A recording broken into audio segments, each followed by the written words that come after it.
अस्सलाम वालेकुम नाजरीन। दुनिया के नक्शे पर कुछ ख्वाब ऐसे होते हैं जो कागज़ पर बनाए जाते हैं और वहीं पे ख़त्म हो जाते हैं, मगर कुछ ख्वाब ऐसे होते हैं जो रेगिस्तान के बीचों बीच हरियाली का वादा बन जाते हैं। अफ्रीका के मुल्क बुर्किना फासो में आज एक ऐसा ही ख्वाब हकीकत में बदल रहा है। ये वो सरजमीन है जहां बरसों से लोग बारिश के एक एक कतरे को तरसते थे, जहां खेत सूख जाते, जानवर प्यास से मर जाते और बच्चे भूख के साए में पलते थे। लेकिन इस खाक आलूद जमीन पर एक नौजवान लीडर इब्राहिम ट्राओरे ने हिम्मत करके यह फैसला किया, अगर आसमान से पानी नहीं उतरता तो जमीन को चीर कर पानी खुद निकाला जाएगा। इब्राहिम ट्राओरे ने अपनी काबीना, इंजीनियर्स और किसानों के साथ बैठकर एक मंसूबा बनाया, जिसे पूरे मुल्क की किस्मत बदलने का नाम दिया जा रहा है। मंसूबा पता है क्या है? कि शुमारी पहाड़ों और उन इलाकों से जहां चश्मे और जेर जमीन पानी के जखायर हैं, पानी को इकट्ठा करके एक मसनूई झील बनाई जाएगी। फिर उसी झील से एक अजीमुशान नहर निकाली जाएगी जो 276 किलोमीटर लंबी और 600 फुट चौड़ी होगी। ये नहर बुर्किना फासो के एक कोने से दूसरे कोने तक जिंदगी लेकर चलेगी। इसके किनारों पर हर 5 किलोमीटर के फासले पर छोटी शाखें बनेगी जो पानी को करीबी गांव और खेतों तक लेकर जाएगी। इस सारे निजाम को सोलर एनर्जी से चलने वाले पंप्स के जरिए फंक्शनल किया जाएगा ताकि बारिश या पानी की बिजली के मसाइल आड़े ना आ सके।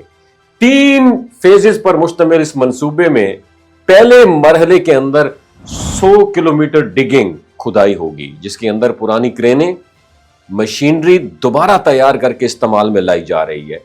और दूसरे फेज में बाकी 176 किलोमीटर खुदाई और शाखों का जाल बिछाया जाएगा ताकि पानी दूर दराज के गांव तक पहुंच सके।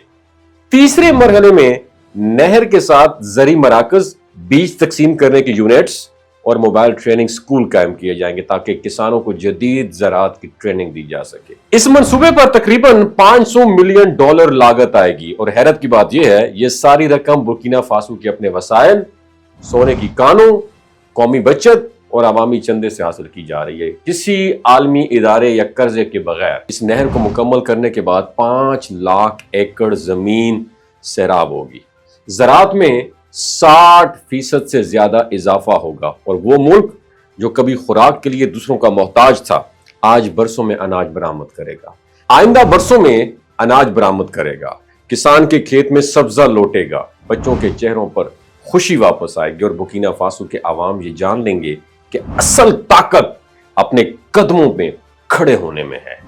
इब्राहिम ट्राओरे की कहानी इस बात की जिंदा मिसाल है पाकिस्तानियों कि ख्वाब सिर्फ देखने से नहीं बल्कि मेहनत से हकीकत का रूप धारते हैं। ये नौजवान सदर इब्राहिम ट्राओरे कहता है, हमें कोई बचाने नहीं आएगा, हमें खुद ही अपनी किस्मत बदलना होगी, और आज वो इस सोच को अमली शक्ल दे रहा है। सहराओं में बहने वाली ये नई नहर सिर्फ पानी नहीं बल्कि उम्मीद, खुशहाली और खुददारी की अलामत है। मेरे पाकिस्तानियों, आप किसका इंतजार कर रहे हैं? इस मुल्क को अल्लाह ताला ने किस नेमत से नहीं नवाजा? हमें बस मुस्तफीद नहीं होना आता, बस हमारे पास उन लीडर्स की कमी है जिसके अंदर इब्राहिम ट्राओरे जैसी रूह हो, जो सिर्फ और सिर्फ इस मुल्क के साथ, इस आवाम के साथ मुखलिस हो। अल्लाह ताला हमें इब्राहिम ट्राओरे जैसा लीडर अता फरमाए। वमा अलैना इल्लल बलागुल मुबीन। फिर भी कुछ बात बुरी लगी हो तो मैं एडवांस में आपसे मादरत का तलबगार हूं। अल्लाह हाफिज। ये जो गिलगित बल्तिस्तान के लोग होते हैं ना, इनकी एवरेज उम्र 90 साल से भी ज्यादा होती है। You know why? क्योंकि ये लोग शलजीत इस्तेमाल करते हैं। शलजीत के अंदर 85 मिनरल्स होते हैं। अगर आप चीज़ों को जल्दी भूल जाते हैं, मर्दाना कमजोरी महसूस करते हैं, औलाद जैसी नेमत से महरूम हैं, और आप स्पर्म काउंट आपके कम है, टेस्टोस्टेरोन हार्मोन इम्बैलेंस है, आप सदाबहार जवान नजर आना चाहते हैं, खून की कमी को दूर करना चाहते हैं, हड्डियों जोड़ों के दर्दों से निजात हासिल करना चाहते हैं, मोटापा कम करना चाहते हैं, तो डॉक्टर असद महमूद की प्योर एंड नेचुरल शलजीत जरूर इस्तेमाल करें। एक बात आपने दिमाग की खिड़कियों को खोल के आपने सुननी है, हमेशा ऑर्गेनिक और कुदरती चीज़ों का इस्तेमाल करें। केमिकल वाले फूड सप्लीमेंट खुदारा इस्तेमाल नहीं करने। अगर आप डॉक्टर असद महमूद की प्योर एंड नेचुरल शलजीत को ऑर्डर करना चाहते हैं, नीचे दिए गए नंबर पर व्हाट्सएप करें।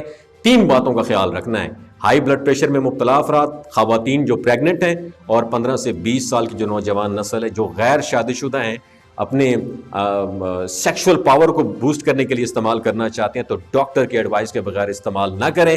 باقی سارے لوگ بے دھڑک گرمی اور سردیوں میں استعمال کر سکتے ہیں. اپنا بہت خیال رکھیے گا. اللہ حافظ.